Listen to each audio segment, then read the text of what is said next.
অযোধ্যা। অযোধ্যা হচ্ছে শ্রীরামের জন্মভূমি। এটা আমরা সবাই জানি। আর এটাও জানি এখান থেকে শুরু হয়েছে রামায়ণ। রামায়ণ পৃথিবীবাসীর প্রায় সবাই কম বেশি আমরা জানি।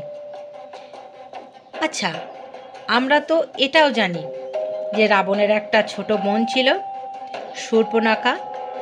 রামায়ণের মধ্যেই লুকিয়ে আছে অনেক জানা অজানা গল্প, যা না শুনলে অজানাই থেকে যেতে হয় অনেক কিছু থেকে।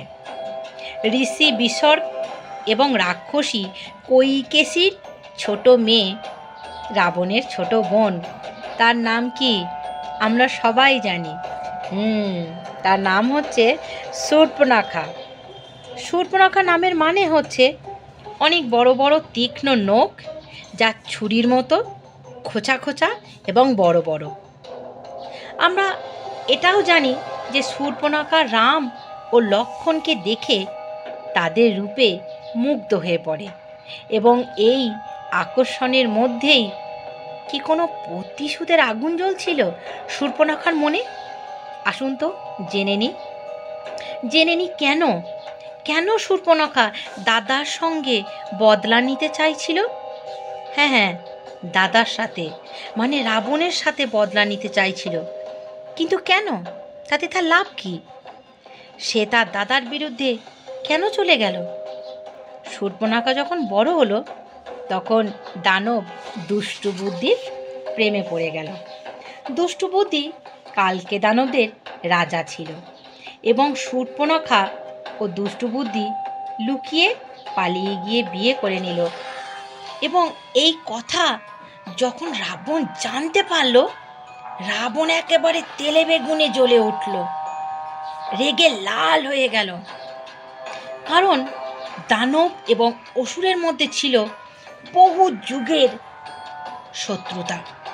রাবণ বুঝতেই পারল না দানবের রাজা দুষ্টু বুদ্ধি রাজা হওয়া সত্ত্বেও শূর্পণখাকে কেন বিয়ে করলো। রাবণ মনে করল যে শূর্পণখার আড়ালে দুষ্টু বুদ্ধি মনে হয় তাকে হত্যা করতে চাইছে। তাই রাবণ কি করলো? রাবণ দুষ্টু বুদ্ধির রাজত্ব আক্রমণ করলো এবং দুষ্টু বুদ্ধিকে হত্যা করে ফেলল। শূর্পণখার স্বামীর মৃত্যুতে খুব দুঃখিত হলো, এবং শূর্পণখার মনে ভাই মানে রাবণের জন্য খুব রাগ জন্মালো, এবং ঘৃণা ধীরে ধীরে ধীরে ধীরে প্রতিশোধে বদলাতে লাগলো। এই হচ্ছে একমাত্র কারণ বদলা নেওয়ার। রাবণের মনে বারবার সীতাকে পাওয়ার বাসনা জাগাতে লাগলো। রাবণের কাছে ধীরে ধীরে সীতার রূপের বর্ণনা করতে লাগলো। সীতা এই, সীতা ওই, সীতার চোখ এরকম, সীতার শরীর এরকম, সীতার রং এরকম বর্ণনা করতে লাগলো। এবং এইভাবে রাবণের মৃত্যু এবং নিজের স্বামীর প্রতিশোধ নিয়েছিল। রাবণের বোন শূর্পণখা।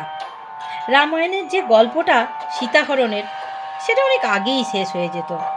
কিন্তু রাম ও রাবণের মধ্যে যে যুদ্ধ, একে অপরের প্রতিদ্বন্দ্বী করে তোলা, রাম ও রাবণের মুখোমুখি দাঁড়িয়ে যুদ্ধ করা, এবং রাম ও রাবণকে মুখোমুখি এনে দাঁড় করানোর পিছনে ছিল কে? ছিল এই শূর্পণখা। শূর্পণখা না যদি রাবণের সামনে গিয়ে সীতার গুণগান করত, সীতার মনে সীতার রূপের বর্ণনা রাবণের কাছে বর্ণনা করে করে করে করে রাবণকে সীতার রূপে পাগল না করত, তাহলে সীতাকে কিন্তু রাবণ হরণ করত না। আর এই লঙ্কার এরকম তুমুল ভীষণ যুদ্ধও হতো না। শুধুমাত্র প্রতিশোধ, শূর্পণখার প্রতিশোধের কারণে রাবণ এবং রামের মধ্যে এই রকম ভয়ঙ্কর একটা যুদ্ধ হয়।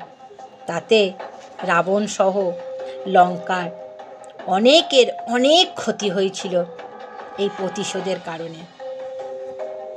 আমি বৈশাখী বলছি, তোমরা ভালো আছো, আমাকে ভালোবাসা দিচ্ছ, তাই আমি ভালো আছি। তোমরা আমার পরিবার, তোমরা আমার বন্ধু। আমাকে তোমাদের সাহায্যে আগিয়ে নিয়ে চলো। তোমাদের সাহায্যে আমার ভীষণ দরকার। তোমাদের সাহায্য ছাড়া আমি বেশি দূর আগাতে পারবো না। আর আমাকে সাহায্য কীভাবে করবে? আমার চ্যানেলটিকে সাবস্ক্রাইব করো এবং নিজেদের আত্মীয় স্বজনের সঙ্গে আমার এই গল্প শেয়ার করো।